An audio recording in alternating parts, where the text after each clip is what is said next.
ಮಹಾಲಕ್ಷ್ಮಿ ಮದುವೆ ಸೋಮವಾರದಿಂದ ಶನಿವಾರ ಸಂಜೆ 6:30ಕ್ಕೆ ನಿಮ್ಮ ಸನ್ ಉದಯದಲ್ಲಿ.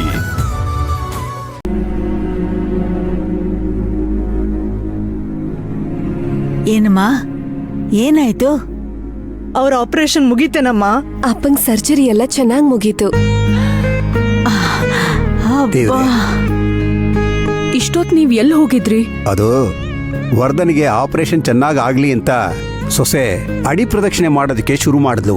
ಅದಕ್ಕೆ ಸ್ವಲ್ಪ ಲೇಟ್ ಆಯ್ತು. ನಾನ್ ಬೇಡ್ಕೊಂಡಿದ್ದು ಈಡೇರ್ತು ಮಾವ. ದೇವ್ರು ದೊಡ್ಡವನಮ್ಮ. ಅಜ್ಜಿ, ನಾನ್ ಬಂದ್ ಕೆಲ್ಸ ಮುಗೀತು, ಬೆಂಗಳೂರಿಗೆ ಹೊರಡ್ತೀನಿ. ಏನಮ್ಮ, ನಿಮ್ಮ ಅಪ್ಪ ನೋಡ್ಕೊಂಡು ಹೋಗಲ್ವಾ? ಅಪ್ಪನ್ ನೋಡಿ ಹೇಳ್ದೆ, ಅವ್ರಿಗೆ ಮಾತಾಡೋದಕ್ಕಾಗ್ಲಿಲ್ಲ, ಸರಿ ಅಂತ ತಲೆ ಆಡ್ಸಿದ್ರು. ನಾನ್ ಹೊರಡ್ತೀನಿ. ನಾ ಹೋಗಿ ಅವ್ರನ್ನ ನೋಡ್ಲಾ? ಅಮ್ಮ, ಅಪ್ಪ ಸ್ವಲ್ಪ ರೆಸ್ಟ್ ತಗೋತಾ ಇದ್ದಾರೆ, ಡಾಕ್ಟ್ರೇ ಕರೀತಾರಂತೆ. ಅಮ್ಮ, ಅಪ್ಪಂಗ್ ಸ್ವಲ್ಪ ಧೈರ್ಯ ಹೇಳು, ಹಾಗೆ ನೀನು ಧೈರ್ಯವಾಗಿರು. ನಾನ್ ಬೇಗ ಬಂದು ಅಕ್ಕನ್ ಕರ್ಕೊಂಡು ಹೋಗ್ತೀನಿ. ಅಕ್ಕಗೂ ಅಬಿಗೂ ಮದ್ವೆ ಫಿಕ್ಸ್ ಮಾಡಿಸ್ಬಿಟ್ಟು ನಿಮಗ್ ಸುದ್ದಿ ತಲುಪಿಸ್ತೀನಿ. ಆ ದಿನಕ್ಕೋಸ್ಕರನೇ ಕಾಯ್ತಾ ಇದ್ದೀವಿ. ಆಮೇಲೆ ಇನ್ನೊಂದ್ ವಿಷಯ, ಆ ಮದ್ವೆ ಯಾವಾಗ ಯಾವ ಪರಿಸ್ಥಿತಿಯಲ್ಲಿ ನಡೆಯುತ್ತೆ ಅಂತ ನನಗೂ ಗೊತ್ತಿಲ್ಲ. ಅದನ್ನ ಹೇಳೋದಕ್ಕೂ ಆಗಲ್ಲ, ಆದ್ರೆ ಖಂಡಿತ ನಡೆಯುತ್ತೆ. ತುಂಬಾ ಥ್ಯಾಂಕ್ಸ್ ಕಣೆ. ನಿಂಗೆ ತುಂಬಾ ಕಷ್ಟ ಕೊಡ್ತಿದೀವಿ. ಹಾಗೆಲ್ಲ ಇಲ್ಲ ಅಜ್ಜಿ, ನನಗೇನು ಕಷ್ಟ ಇಲ್ಲ. ಒಳ್ಳೆ ಜಾಗದಲ್ಲಿ ನಾನು ಆರಾಮಾಗೇ ಇದ್ದೀನಿ. ನನ್ ಬಗ್ಗೆ ಯಾರು ತಲೆ ಕೆಡಿಸ್ಕೋಬೇಡಿ. ನಿಮ್ನ ನೀವು ಚೆನ್ನಾಗಿ ನೋಡ್ಕೊಳ್ಳಿ. ನಾವು ನೋಡ್ಕೋತೀವಮ್ಮ. ಇಲ್ಲಿ ನೋಡಕ್ಕ, ನಾನ್ ಹೇಳಿದ್ದನ್ನೆಲ್ಲ ನೆನ್ಪಿಟ್ಕೋ. ನೀನ್ ಧೈರ್ಯವಾಗಿರು. ಅಪ್ಪನ್ ಸರ್ಜರಿಗೆ ಪೂರ್ತಿ ದುಡ್ಡು ಕಟ್ಟಾಯ್ತು. ಇನ್ನಿದ್ರ ಬಗ್ಗೆ ಯೋಚನೆ ಮಾಡೋದ್ ಬೇಡ. ನಾನ್ ಹೊರಡ್ತೀನಿ. ಇವಾಗ ಹೋದ್ರೇನೆ ಬೆಂಗಳೂರು ಕೊನೆ ಬಸ್ ಹಿಡಿಯೋಕಾಗೋದು. ನಾನ್ ಹೋಗ್ ಬರ್ತೀನಿ. ಅಜ್ಜಿ, ನಾನ್ ಬರ್ತೀನಿ. ಅಪ್ಪನ್ ಹುಷಾರಾಗಿ ನೋಡ್ಕೋ ಅಜ್ಜಿ. ನಾನ್ ಬರ್ತೀನಿ. ತಾತ ಹುಷಾರು. ಅಮ್ಮ ಸರಿ, ನಾನು ಹೋಗ್ಬರ್ತೀನಿ. ಬರ್ತೀನಿ ಅಜ್ಜಿ.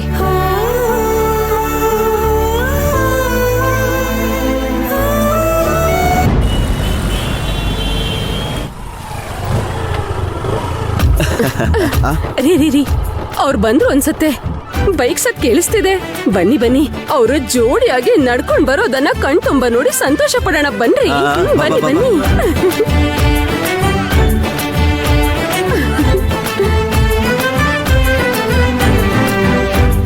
ನೋಡಿದ್ರಾ ಎಷ್ಟು ಚೆನ್ನಾಗಿ ಕಾಣಿಸ್ತಿದಾರಲ್ಲ.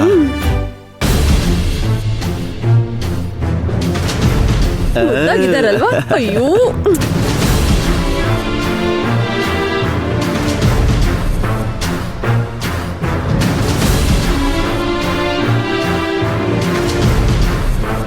ಶ್ರುತಿ, ತಗೋ.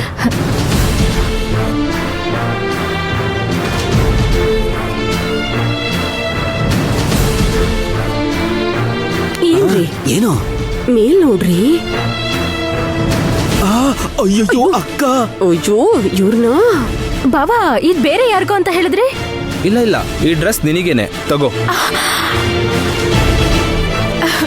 ಥ್ಯಾಂಕ್ಸ್ ಬಾವಾ. ಇರ್ರಿ. ಏ ಸುಭದ್ರ.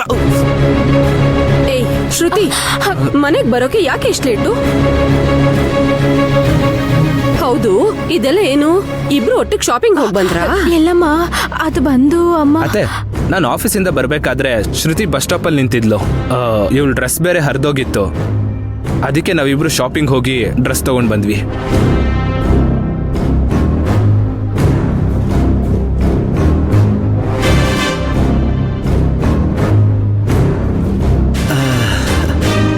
ಓಕೆ ಶ್ರುತಿ, ಆಮೇಲೆ ಸಿಗೋಣ. ಇನ್ ಮುಂದೆ ಕಾಲೇಜ್ ಹೋಗುವಾಗ ಪ್ರಾಪರ್ ಆಗಿ ಡ್ರೆಸ್ ಮಾಡ್ಕೊಂಡು ಹೋಗ್ಬೇಕು. ಸರಿ ಬಾವಾ, ಖಂಡಿತ. ಥ್ಯಾಂಕ್ಸ್.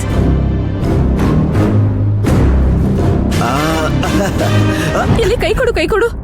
ಸೂಪರ್ ಕಣೆ. ನಿಮ್ಮತ್ತೆ ಬರುವಾಗ ಕರೆಕ್ಟ್ ಆಗಿ ಎಂಟ್ರಿ ಕೊಟ್ರಿ. ಅವ್ರಿಗೇನು ಹೇಳಕ್ ಆಗ್ತಿಲ್ವೇ? ಏನ್ರಿ, ನನ್ ಮಗಳದು ಟ್ಯಾಲೆಂಟ್ ನೋಡಿದ್ರ? ನಿಮ್ಮ ಅಕ್ಕನ್ಗೆ ಏನು ಮಾತಾಡಕ್ಕೆ ಆಗ್ಲಿಲ್ಲ. ಹೌದೌದು, ಆದ್ರೆ ಇದೇ ಈ ನಾಟಕದ ಕೊನೆ ಸೀನ್. ಇನ್ ಮುಂದೆ ಅಕ್ಕನ ವಿಷಯನ ನಾನ್ ನೋಡ್ಕೊಂತೀನಿ. ಯಾವಾಗ ಅರ್ಜುನ್ಗೆ ಮತ್ತೆ ಪರಿಗೆ ಮದುವೆ ಫಿಕ್ಸ್ ಆಗುತ್ತೋ ಅದೇ ದಿನಕ್ಕೆ ನಾನ್ ಅಕ್ಕನ ಹೇಗಾದ್ರೂ ಕನ್ವಿನ್ಸ್ ಮಾಡಿ ಅಭಿಗೂ ನಮ್ ಶ್ರುತಿಗೂ ಮದುವೆ ಮಾಡ್ಸೋಕೆ ಏರ್ಪಾಟ್ ಮಾಡ್ತೀನಿ. ಅಯ್ಯೋ ಸೂಪರ್ ರೀ. ಉಳ್ದಿದ್ದು ಒಳಗಡೆ ಹೋಗಿ ಮಾತಾಡೋಣ. ಬಾ ಬಾ ಬಾ ಬಾ.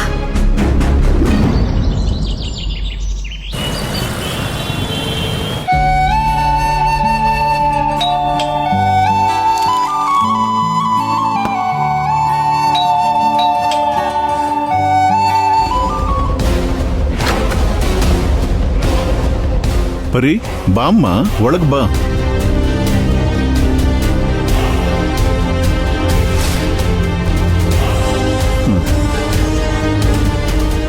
ಕೂತ್ಕೊಳ್ಳಮ್ಮ.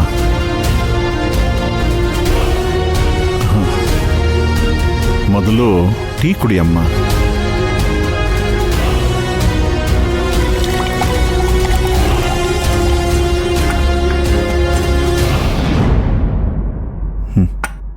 ಕುಡಿಯಮ್ಮ. ಅಪ್ಪ ಹೇಗಿದ್ದಾರಮ್ಮ? 90% ಬ್ಲಾಕ್. ಸರ್ಜರಿ ಮಸ್ಟ್ ಅಂತ ಹೇಳ್ಬಿಟ್ರಪ್ಪ. ಆಪರೇಷನ್ ನಡೀತು. ಅಪ್ಪ ಇವಾಗ ಸ್ವಲ್ಪ ಪರವಾಗಿಲ್ಲ. ಓಕೆ, ಸರಿಯಾದ ಕೆಲಸ ಮಾಡಿ ಬಂದಿದೀಯ ಪರಿ. ಆದ್ರೆ ಒಂದು ವಿಷಯ ಅಪ್ಪ. ಏನಮ್ಮ? ಗೊಟ್ಟು ರಟ್ಟ ಆಗೋಯ್ತು. ದೇವಿ ವಿಷಯ ಅಪ್ಪನಿಗೆ ಗೊತ್ತಾಗಿದ್ದಕ್ಕೆ ಅವ್ರಿಗೆ ಎದೆ ನೋವು ಬಂದಿರೋದು. ಅವ್ರನ್ನ ಸಮಾಧಾನ ಮಾಡೋದಕ್ಕೆ ನನ್ ಪಟ್ಪಾಡು ಅದನ್ನ ಹೇಳಕ್ಕಾಗಲ್ಲ ಅಪ್ಪ. ಯೋಚನೆ ಮಾಡ್ಬೇಡಮ್ಮ, ಅವ್ರಿಗೂ ಗೊತ್ತಾಯ್ತಲ್ಲ. The worst part is over. ನಿನ್ ನ್ಯಾಯವಾದ ಹೋರಾಟ ಗೆಲ್ಲುತ್ತೆ. ನಾವ್ ಆದಷ್ಟು ಬೇಗ ಏನಾದ್ರೂ ಮಾಡಿ ಅಭಿಗೂ ದೇವಿಗೂ ಮದ್ವೆ ಮಾಡಿಸ್ಲೇಬೇಕಪ್ಪ.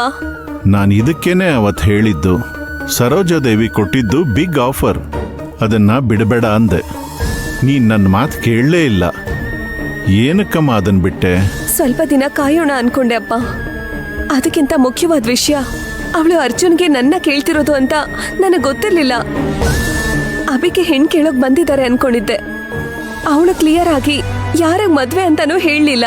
ವಾಟ್ ಎವರ್ ಇಟ್ ಈಸ್, ನಾವು ಸ್ವಲ್ಪ ಅರ್ಜೆಂಟ್ ಮಾಡಿಬಿಟ್ವಿ. ಅದರಿಂದ ಈಗ ಅವ್ರ ಮುಂದೆ ನಾವು ಕೈಕಟ್ಟು ನಿಲ್ಲೋ ಪರಿಸ್ಥಿತಿ ಬಂದಿದೆ. ಸಾರಿ ಅಪ್ಪ. ದೇವಿ ಗೊಟ್ಟು ಗೊತ್ತಾಗಿದ್ರಿಂದಾನೆ ಅಪ್ಪನ್ಗೆ ಎದೆ ನೋವು ಬಂದಿದ್ದು. ಹಾಗಾಗತ್ತೆ ಅನ್ಕೊಂಡಿರ್ಲಿಲ್ಲ ಅಪ್ಪ. ದೇವ್ರಿಗೆ ನನ್ ಮೇಲೆ ಯಾಕೆ ಸ್ವಲ್ಪನೂ ಕನಿಕರ ಇಲ್ಲ ಅನ್ನಿಸ್ತಾ ಇದೆ ಅಪ್ಪ. ರಿಲ್ಯಾಕ್ಸ್ ಆಗಮ್ಮ. ತುಂಬಾ ದೂರದಿಂದ ಟ್ರಾವೆಲ್ ಮಾಡಿದೀಯಾ, ಮೊದಲು ಟೀ ಕುಡಿ. ಹೇಳ್ತಿದ್ದೀನಲ್ಲ, ಕುಡಿಯಮ್ಮ.